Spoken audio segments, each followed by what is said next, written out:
Hello, hi, welcome to a Fish and Flower podcast. I'm Flower, aka Rose. And my fun fact, I don't think the last time we recorded, I definitely was not working out regularly then. I'm working out regularly, and I'm doing yoga, and I'm drinking the amount of water I'm supposed to drink every day. As a human being, I don't understand. Who have I become? I'd like to, question a lot of things. But yeah, that's my update. I'm like trying to be healthy. Ugh. Uh, my name is Chris, aka Springday, and I've done so much the last few days after not doing anything today. It's crazy. I think I'm just in denial. I'm just like, I'm just gonna do all this shit, and I'm not gonna think about it. I'm gonna force myself to do it, even though I feel like my insides are being ripped out and shredded. uh, what's it called? What's it called? What's it called? Brain freeze work. Brain freeze work. There's nothing in there. Uh, I also started working out again. I've been working out for like almost 2 years, you know, but it gets kind of inconsistent after a while because, depression, or I have the tendency to over exercise, you know. So I'm trying. I'm working on it. Look at us go. Um, this is a stream of consciousness podcast. There we go. Where we talk to each other like we do on a daily basis. This is kind of the intro. On today's episode, we have Pew.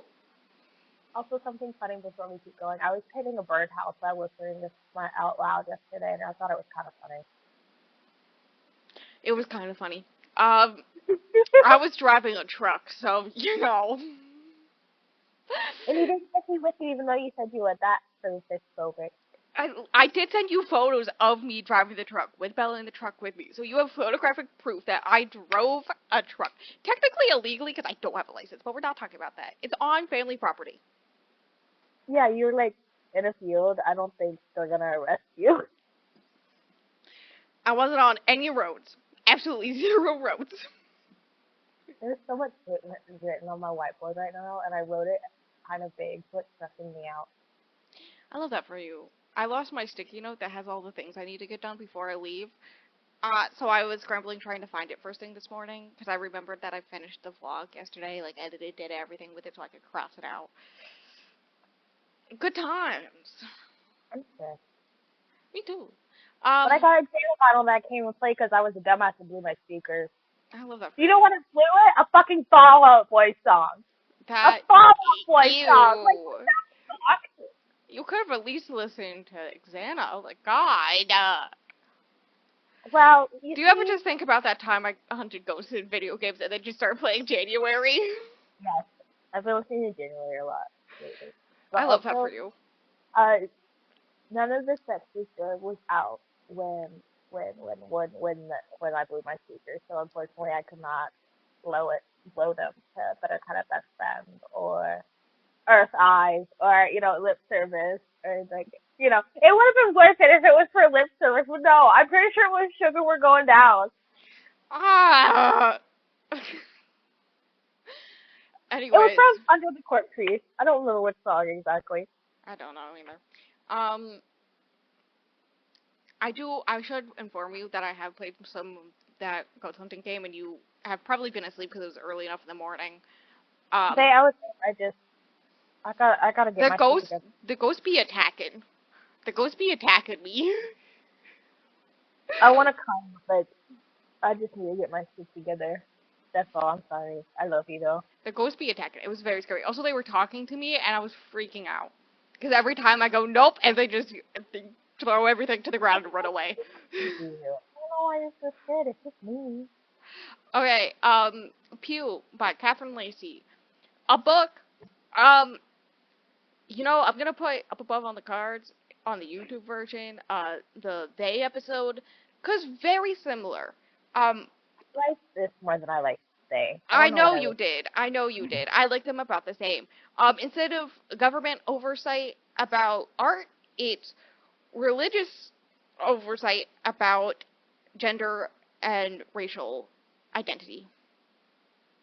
I should also mention, I forgot what I was going to mention.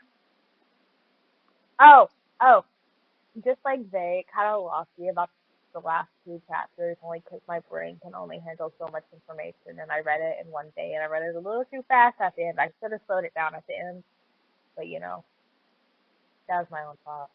Because I was rushing, so we could record it the next day like we planned to, and then we didn't. Huh. I have so many quotes. Most of my notes are just quotes from this book. That Yeah, I then got one the of book from Libby so that I could download the book to my Kindle and highlight them on my Kindle, and they haven't updated onto Goodreads, and I'm very upset about it. That's like the second time that's happened to me, and I hate it because like I want my quotes to be up on Goodreads. I love this. Okay, like this book is good. What did I even rate it? 4 stars. This book is I good. haven't read it yet because I wanted to talk to you about it first, so I could. Yes, you mentioned that. We gotta talk about content warnings first. We gotta talk about the racism, religious bigotry, uh, transphobia, xenophobia, hate crimes in general, violence, medical content, forced medical content, suicide attempt, murder. There's also hints of rape and sexual assault at one point. Uh, Forced locking in a basement. I don't know what to call that, or not basement, attic. Just all around a good time. It's so me coded. It really is. This was one of the ones where there's a few that I didn't know because I knew there were more they adjacent. So I was like, okay, because I'm going to read another one today that's like similar. And I was like, okay, I will read it first. And then if I think the fish will like it, I will tell the fish to read it. Yeah. And then I was one page in and I read one quote and I went, oh, so this is something the fish has to read. I was like, oh, this is so fish. Not the house phone ringing. God damn it! To inform you that I'm wearing hollow taco on my nails. Most specifically Indigo Away, and I think it's the Solar Unicorn Skin. I filled the silence while you were gone. Yeah, I could barely hear you because I only had one headphone on. It was like half on, and so I could just barely hear you in the background talking about your dad. I was like, what did that fucker do now? He called and texted me about fireworks a couple days before the 4th of July, but I don't like fireworks, and I saw a video of it on my stepmom's story on Snapchat, right? They were so close to fireworks, I would have killed myself. I fucking hate fireworks. So it's a good thing I didn't answer because I didn't know he called because I keep You wanna move here? Fireworks are illegal here. Some people still do them, but nobody did them this year. People did fireworks from like the 2nd to like nearly the 10th. So. My mom usually has to buy fireworks from Massachusetts or New Hampshire or something like that. I don't understand fireworks because we're celebrating the freedom of America and the people who fought for that and people who fought after that. Veterans, people who are probably triggered by super loud noises and bright. Yup, the people that you try to ignore their medical health issues because of the shit you put them through, like. What are we doing, besties? Anyways, you ready to talk about this book that has nothing to do with fireworks? Oh. Alright, book. Fun fact, this book takes place over a week. It starts with the first chapter is called Sleep. It's kind of like a prologue, and then it starts a Sunday, and it ends the following Saturday, right? That's okay, so Sleep, prologue, I literally have one sentence about it, and then a shit ton of quotes. So, my one sentence about Sleep is, an unknown being with no memories sleeps in churches and doesn't know what they are. That's my one sentence. Honestly, hear me out. I went to church, not like a ton as a kid. I had to go every Sunday. I mean, I would go when I was with my grandma. Like, my mom and stuff, we didn't go like that, but I would stay with my grandma a lot, so we would go a lot. And then, like, we had Wednesday night classes, so I would go on, like, the Wednesday night classes. Like Sunday school, but on Wednesday at night, And I actually really love being in churches, even though I do get uncomfortable in them now. I was comfortable, but always sort of uncomfortable, but I just didn't know why. I didn't know why. But I just think this is really beautiful and they really are comforting and I don't know. I like the whole like for Catholics specifically. I like the whole. People would hate that I'm using this word for it, but the ritualisticness of it all. I fucking love that, and I just I do like when I go into church, the air does feel different to me. Like I do believe in God, just not in the traditional sense like all these other religious people do. Does that make sense? But anyways, but I really like my church. I haven't been there in a really long time, but I do think it's very beautiful and comforting in a weird way. But also, I don't like going in there. Okay, rant over. Okay. Okay, so my quotes from the prologue are, what I know about churches is that they usually have many doors, and often at least one of those doors late at night has been left unlocked. The reason churches have so many doors is that people tend to enter and leave churches in groups in a hurry. It seems people have a lot of reasons for entering a church, and perhaps even more reasons for leaving one. But the only reason I've got to church was to sleep. Yeah. Uh-huh. Okay, so you know how they check out what it's called. They usually have like a little outside portion to where people can go and play at night and stuff. They locked ours because there's a lot of homeless people around there, and I guess people were like vandalizing or whatever. But the fact they had to lock it up is so sad to me because people can't go in there when it's like cold or like just because they need to or anything, and it's so fucked up. Mm. Alright, I left someplace, began walking, slept in all those churches, then everything else happened. That's all I know. You know, for like show the memory thing. Since then, I am not sure I've completely fallen asleep or woken up days and nights unspooled together. Sometimes I think I might be writing a letter to sleep, that I might be asking him if he remembers me, if he ever plans on coming back. I've received no word from Death's brother. I have not entered a church in some time. That's so sleepless encoded. I know it's so. Me too. I'm It's gonna cry. this body I hangs can't beneath believe me, that. carries me around, but it does not seem to belong to me, and even if I could see them, I would not recognize my own eyes. I'm fine. I'm going to. I'm That's the literally. exact quote I gave you at one point, and then you were like, "Oh, I need to read this," and then I kept on giving you more quotes, and you were like, "Shut the fuck up, bitch! I want to read it." um, I would also. This is just before I get to the last two quotes in this section. Know that I found halfway through, pulled up the audiobook because I was trying to read multiple things at once, right? And so I was recording a weekend reading vlog, and at the same time, and I was doing the audiobook of that book, and I didn't realize until I picked up the audiobook of this book and switched between them to finish this book that they're the same narrator. And like makes sense. She's like well known and whatnot. And so my brain went, wait a second, what? So every time I switched between them, I had to like remember which book I was reading now because my brain just went, her voice, okay, this book. And I was like, no, you're reading two books read by her. It's not the same book. This isn't a Yeah, book about white people stealing black magic and whatnot. No. the audiobook was so good though. It was. Yeah, no, the audiobook It's only narrator is like really 10.84 well right known. now. She does a lot of books. Um, I cannot remember getting into the canoe. Sometimes I hear people speaking to the canoe as if they are not aware that I am in here. Yes, that's what it feels like, what living feels like.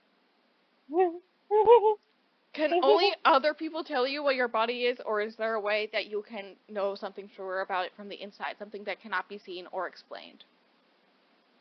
I'll get a fill up. Okay, on to Sunday.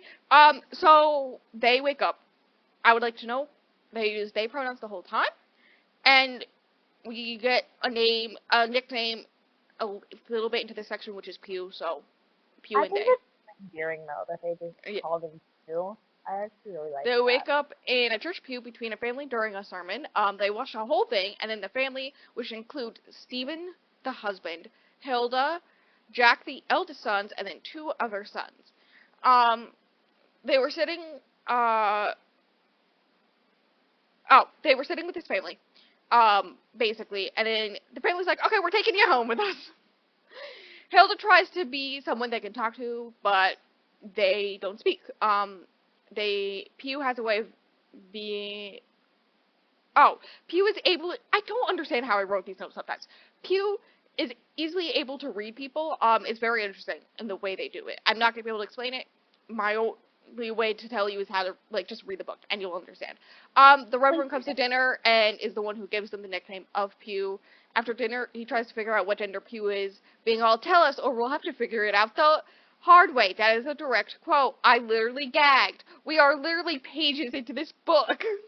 Disregarding that whole thing, just the creature as a whole, I can't. Yep.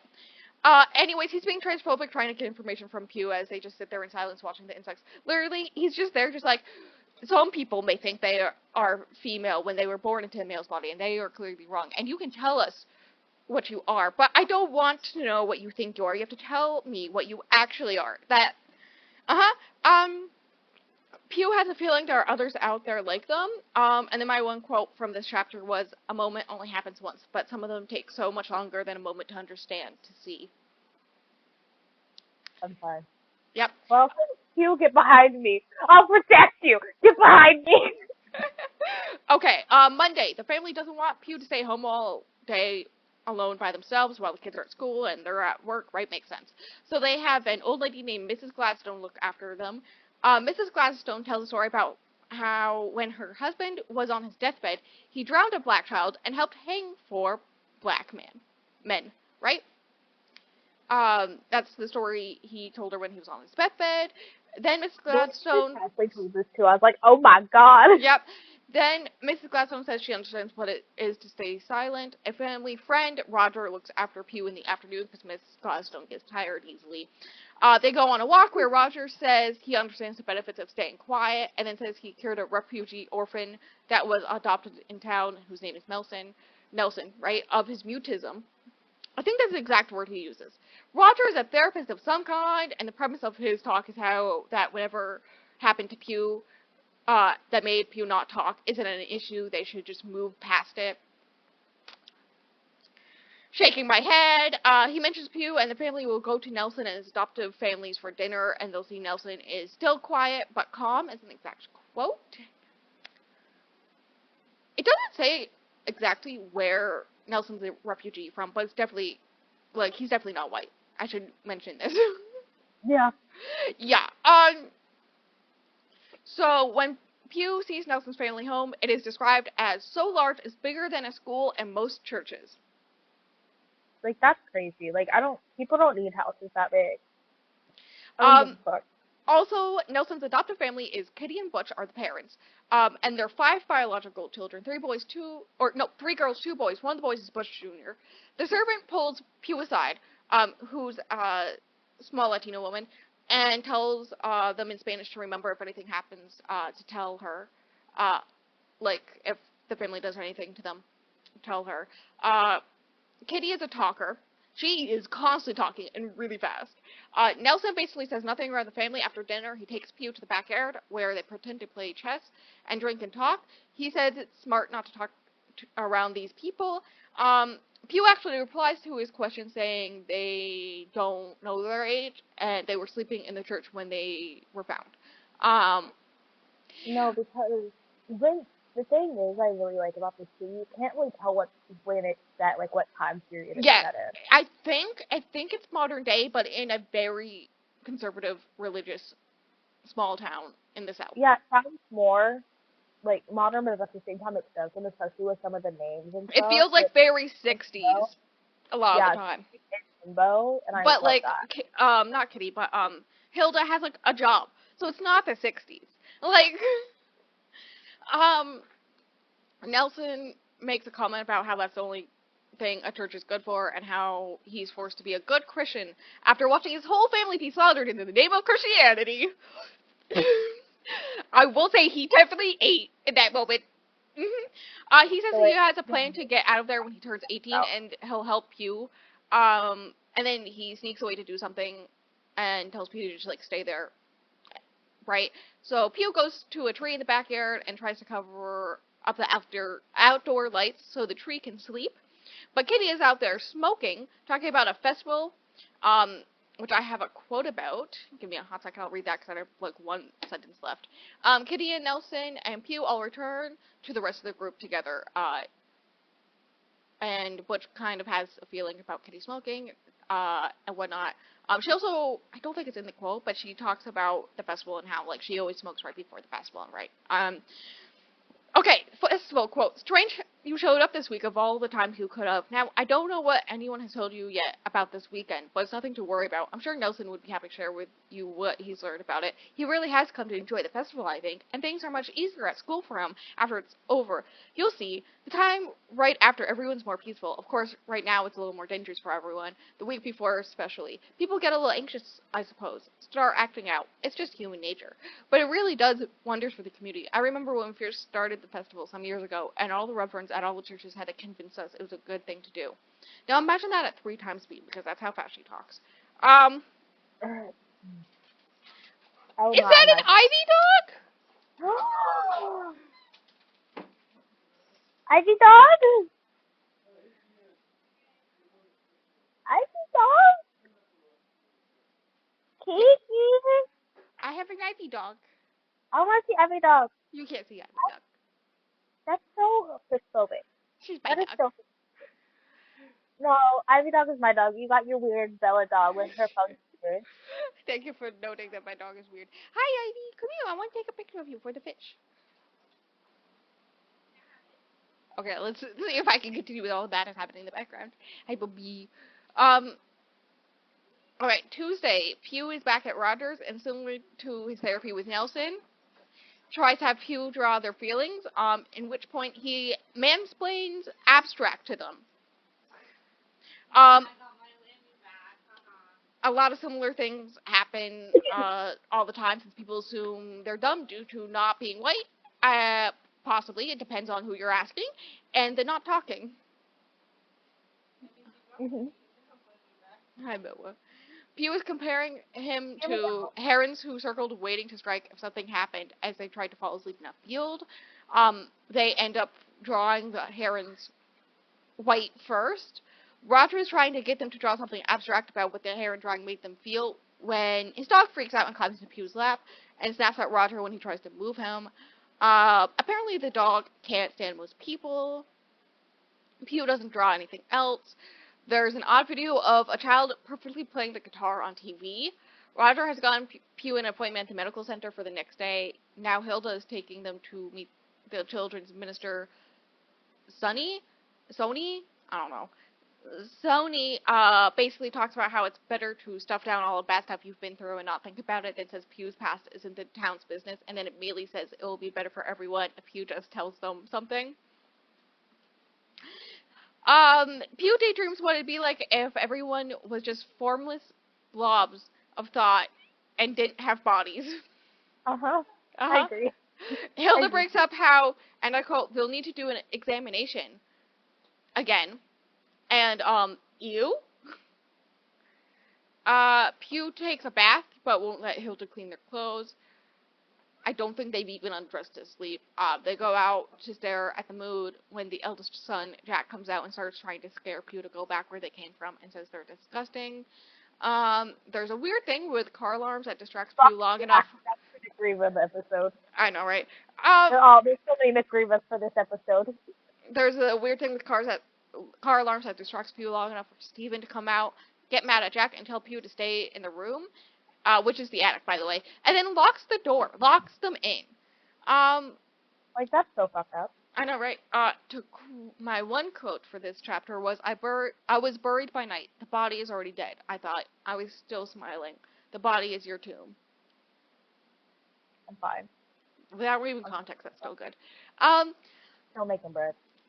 So, Wednesday, we learn Mrs. Gladstone is Hilda's stepmother. I was like, damn, that's creepy. I know, right? Hints that outside this town, people have strong opinions on the town. Hilda suddenly stops crying, does her makeup as she drives Pew to the clinic. The TVs in the clinic waiting room show a protest about government keeping secrets about some missing people in the town next over. They overhear people talk. That? Like, what is that, like, I feel like that was brought up again. Am I crazy? It wasn't brought up again, but I have a strong theory, so, like, remind me to bring it up at the end. Okay. I have an idea, but... They overhear people talk, and, first quote, so let me find the first quote. We know we haven't always been fair to everyone, certainly no. Well, we've always been fair to people according to what the definition of fair was at the time. Be so fucking for real. Like, it's Uh-huh, not fun to uh-huh. treat all humans like human beings. I don't know what these bitches are on about. I know, right? There's a nice man next to Pew in a wheelchair who starts talking about politics, and nurse comes up to him and calls him Mr. Gladstone. I remember when I first read this, I went, I'm sorry, what? That's not suspicious, that's not weird, that's literally what I typed out. Hilda comes Yeah. over, and Um, it's clear she has a strained relationship with her father. Um, welcome to the club. I know, right? Pew doesn't cooperate with the examination. Um, they locked Pew into the examination room twice.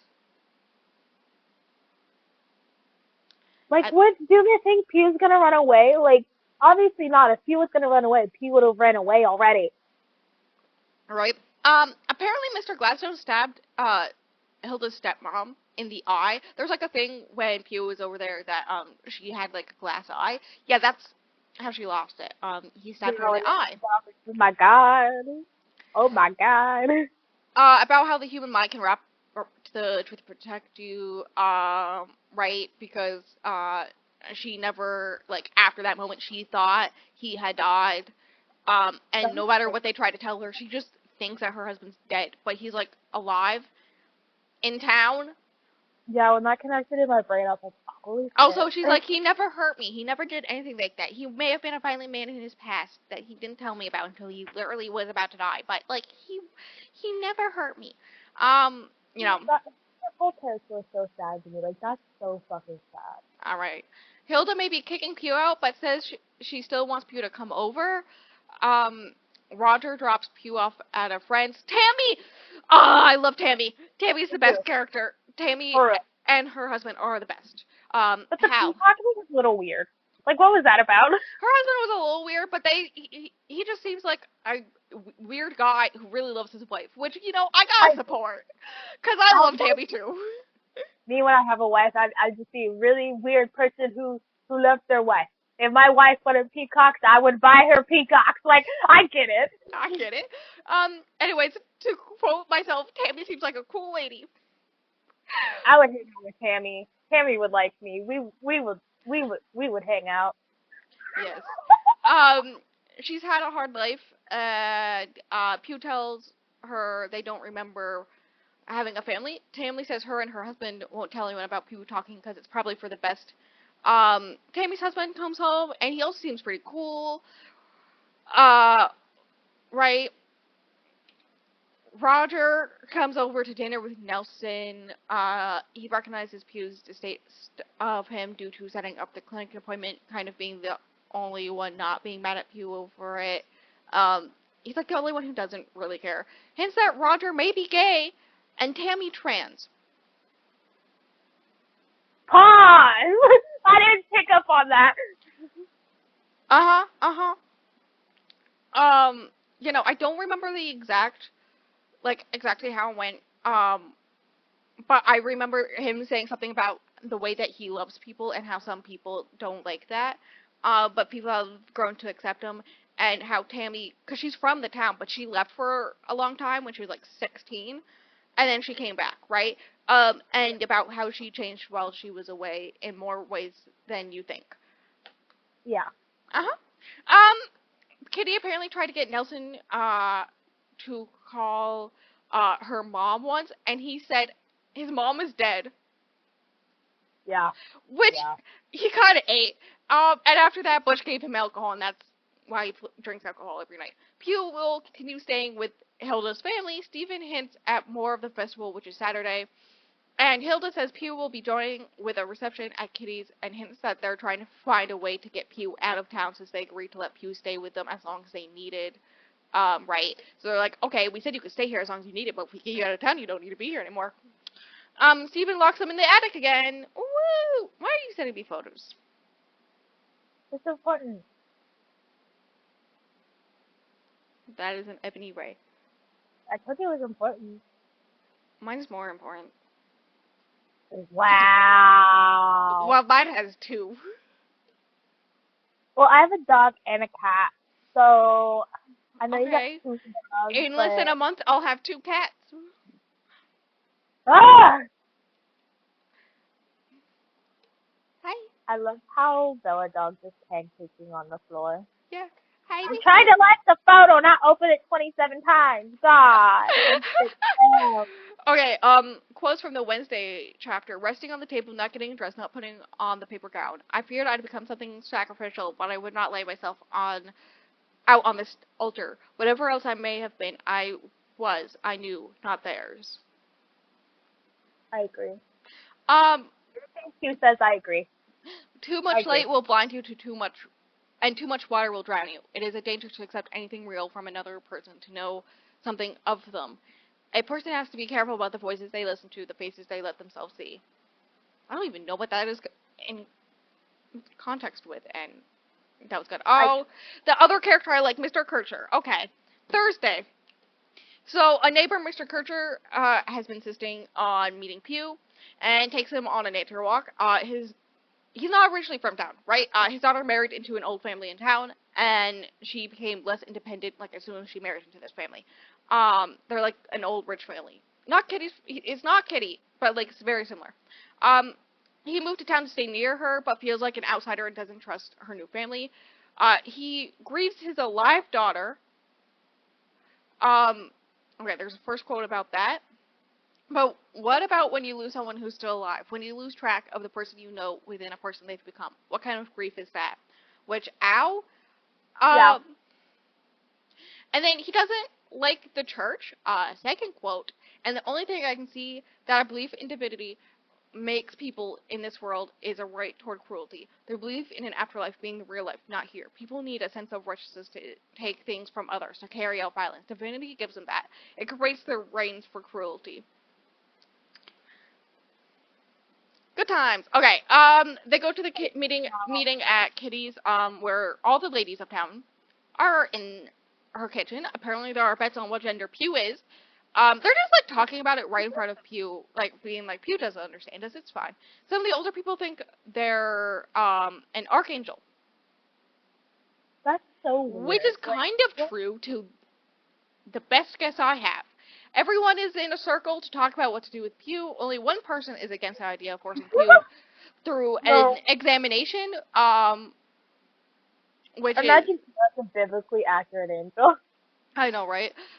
You know, I almost went into a Godzilla tangent about that. So, Oh my god, no. Also hear me out. Catherine Lacey, I'm in your walls. um, they're gonna force Pew through a baptization Sunday. Um, everyone views Pew differently when it comes to race, gender, and age. Uh, Kitty has a servant whose name is Maria. I didn't put it down earlier. Put Pew in a den as the group continues to discuss. There's like just a bunch of people just like being very just hateful, right? And so they're like, okay, let's put them away so they don't have to listen to this. Kitty's daughter Annie sneaks into the bathroom Pew is sitting in and talks about how she was sent home because she researched asexual reproduction on her own, and how dare she? There were the class lesson was on reproduction, right? And so like the teachers were like, everything needs a male and a female to reproduce. That's not even true for animals. Like, Annie was talking about plants, how they asexually reproduce, but like that's not even true for some animals. So like, shut the fuck up. And so she brought this up, and she got sent home because of it. Pew says a few words to Annie. It seems Annie gets in trouble a lot for thinking for herself and believing everyone should actually be equal instead of just saying we are and moving on. Annie, Love you you, got some good Annie. thoughts in your head. Um, apparently a lot of stealing has been happening because everything is forgiven at the festival, and it's hinted that Annie knows 3 girls at school who were raped but won't say anything because the person will just be forgiven at the festival and they'll just be told, pray, there's nothing we can do about it now, it's too late. That's so fucked up. I know, right? Also, that's like why the car alarms were going off earlier because people were stealing. Um, one of the men comes down, Annie leaves, right, sneaks back out. And then one of the men comes down and threatens to break down the door if Pew doesn't leave the bathroom and say goodbye to people. That hit a Because little too that's close to home. normal behavior. I know, right? Hilda's guiltily not looking at Pew anymore because they're locking Pew in the attic. Indefinitely. They're like, if you really need to come down, you can just like knock on the door and I'll come get you. Like, But are they like, you scared of can't people? leave. Like, what is happening? Like, you're scared of probably some sort of teenager or child. Like, Yeah. Uh, huh? the boys have been sent away for the night, and after this night, Pew will be staying at Dr. Corbin's, for the boys' safety. I will mention Dr. Corbin in a bit. Oh my Um, god. Pew is staying with him because everyone wants Pew to stay on the black side of town. Corbin is another reverend. They just call him Dr. Corbin. Stephen is going to explain the festival since the black community don't go anymore. Parentheses, that's not suspicious. Which, Mm. when you learn what the festival is, it kind of makes sense. Like, I I. would not want to go to a festival where I have to hear white people talk about all the racial hate crimes they've done and then be Mhm. immediately forgiven for it. Like, excuse me, no, shut the fuck up. Like, be for real. Right?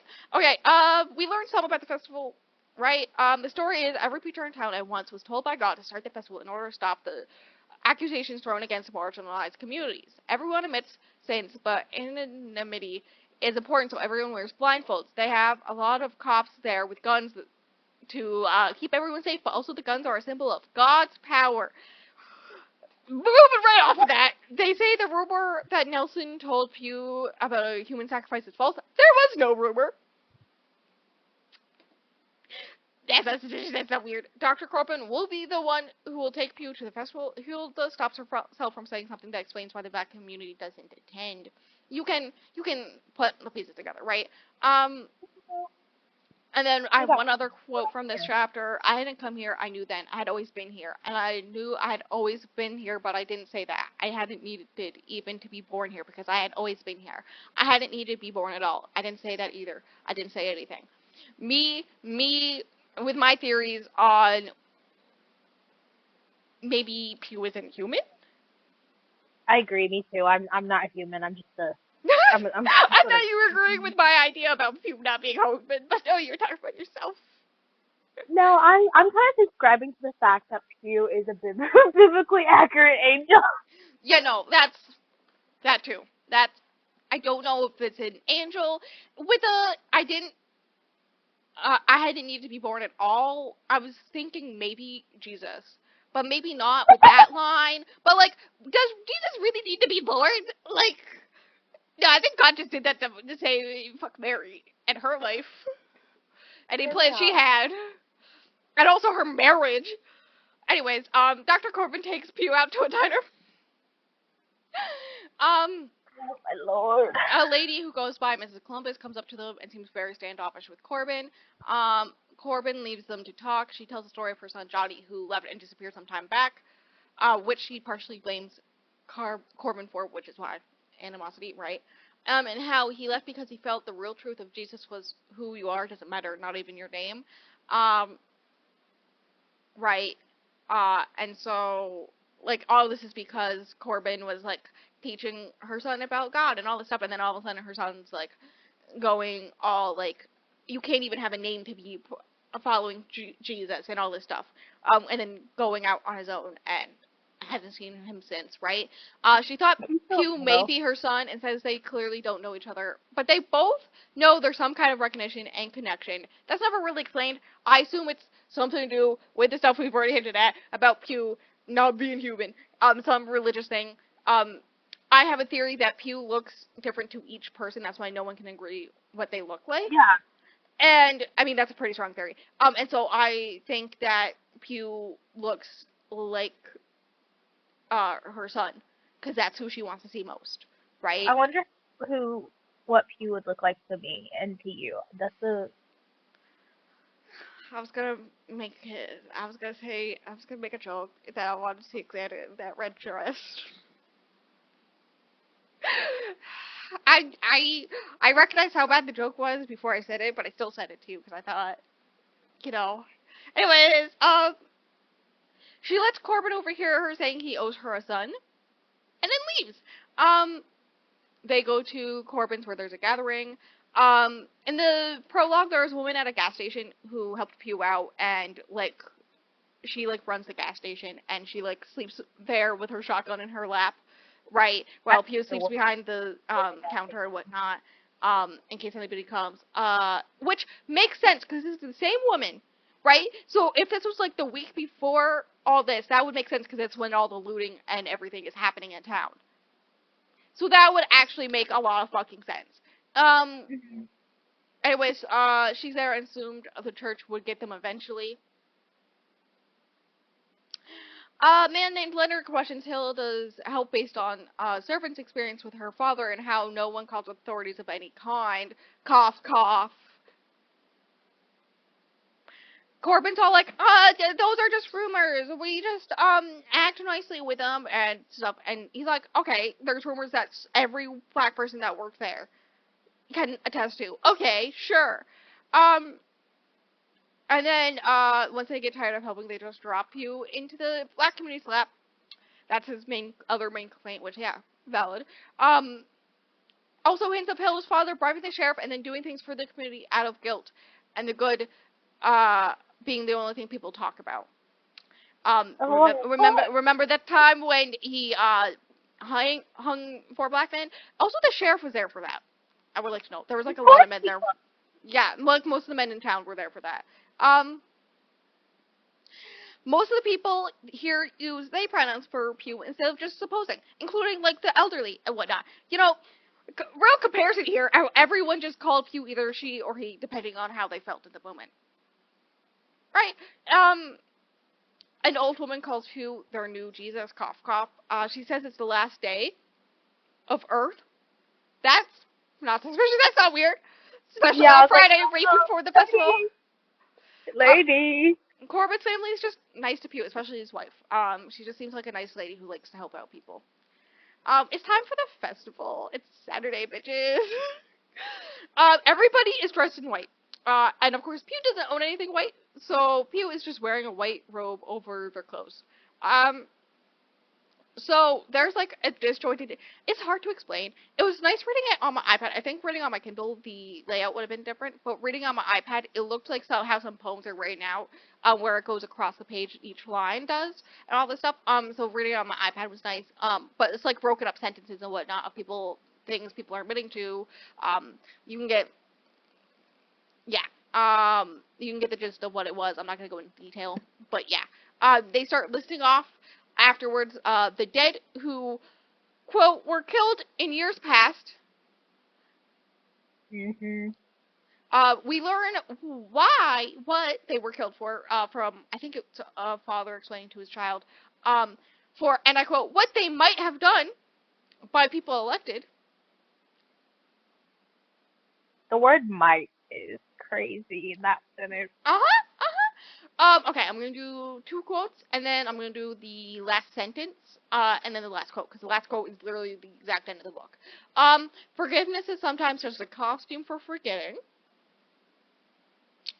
Uh-huh. And children, they know sin so well, and they know God so well. They know greed and love more than adults remember. They know God, they know terror. Know it by instinct. All the growing up is to forget what we know at birth. Ain't it true? They cry because they can't confess. Know their weaknesses but can't say it. That's why they cry. But don't you worry, they'll quiet down eventually. Anyways, after hearing they, kill off people for, and I quote, what they might have done, Pew leaves and never looks back. I agree with you.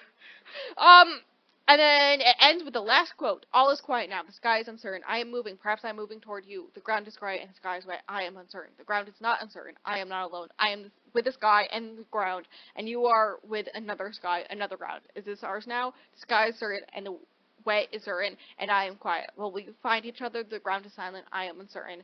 The sky is quiet. It's never known any of us from the other. We speak with borrowed air. The sky only seems to be blue and have an edge. And that's how the book ends. Yeah. Anyways, yeah, we've hinted at our theories that, Pew, not human. Pew, something religious aspect, could see this town, if the history of the festival is right and all these reverends got this message from God to do this festival, to check up on this festival, is probably why Pew's here, and Pew checked up on the festival. And Pew not a big fan of festival. I'm not a big fan of festival either. And leaves all these people behind. I assume it's like apocalyptic times because the one old lady at Corbin's, cookout thing talking about how the world's ending. So I assume it's like you know how in a lot of religions there's like the end of days will come where like the world ends and you can either Yeah. ascend or not, right? And so Pew's there to check it out, and it's about to be the end of the world, and Pew's like, nah, these people aren't worth it, and leaves. They didn't do their jobs right, and leaves. There was something you asked me, and I was like, I'll explain my thoughts and theories about that later on. No, because hearing that last part and then finishing it, I felt really weird after that. Like it's just something so I don't know about it. Mm. What is the thing you had questions about, and I said I'd explain at the end? I don't know. You were supposed to remember. You had a theory. I don't know. I should have written it down. You think I remember anything? There's nothing in my head. There's nothing you had. I feel like it was an important point. I don't know. You said you had a few theories, and I don't know. Yeah, I had theories.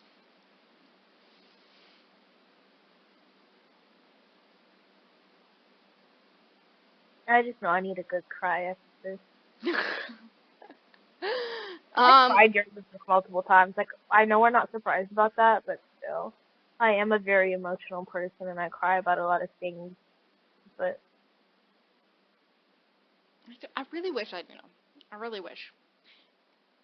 If editing me goes back and edits this, and when I hear it, and if I feel like editing it is important, and I didn't answer it automatically, I will add a note at the end where I say what it is. How about that? I don't message it to you at the same time. okay. How about that? I agree. Hello, hi, this is Editing Rose to tell you what the thing that the fish brought up that we forgot about. I remember now. It's the missing people in the town next over, and how there's a bunch of protests going on about it because the government's not doing anything about it. Hear me out.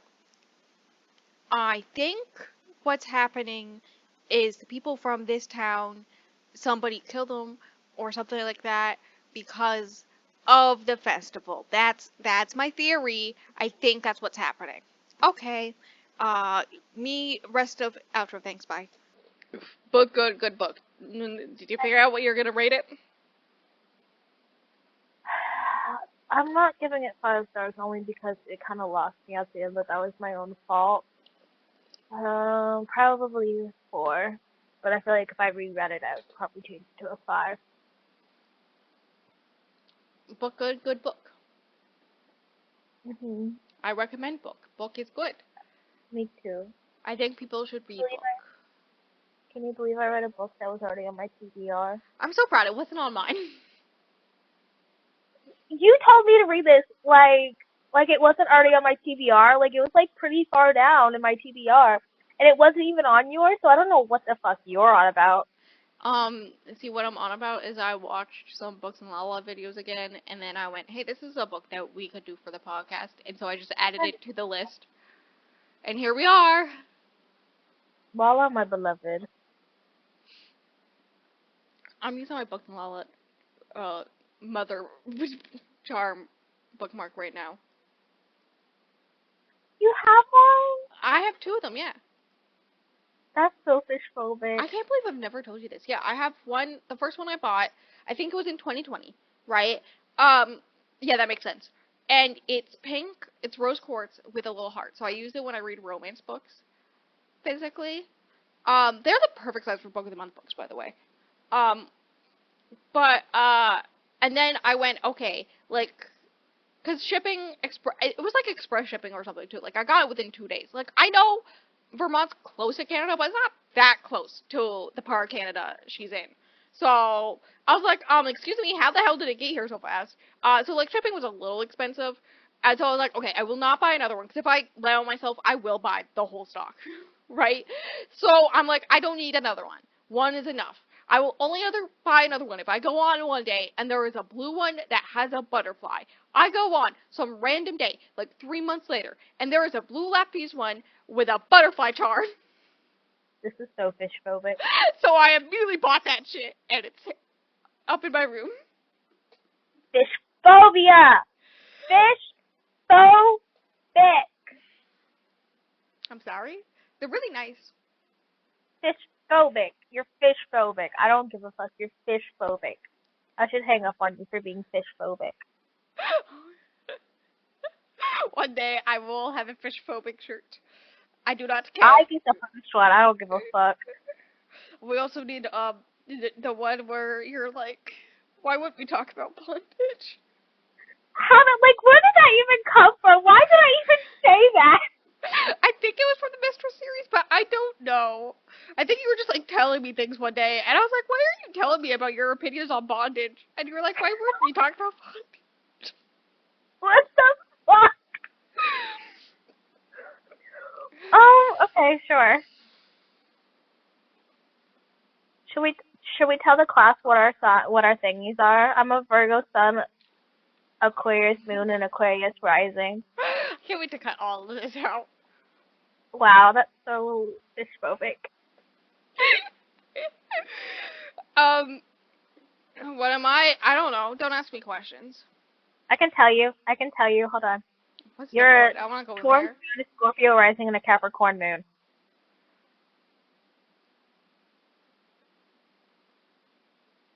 Okay, I'm done being the astrology lesbian. I know nothing about astrology. Why am I saying it like that? I have currently Astro- power in thinking and creativity, social life and self, and trouble with routine spirituality and sex and love. You know what I have? I have power in thinking and creativity and spirituality. What the fuck? Why can't I talk today? Spirit. And you don't keep this part in. I have pressure with routine and trouble with social life, sex, and love and self. Sounds about right. Oh god. Alright. I'm hanging up on you. Do you have any other thoughts about this book? No.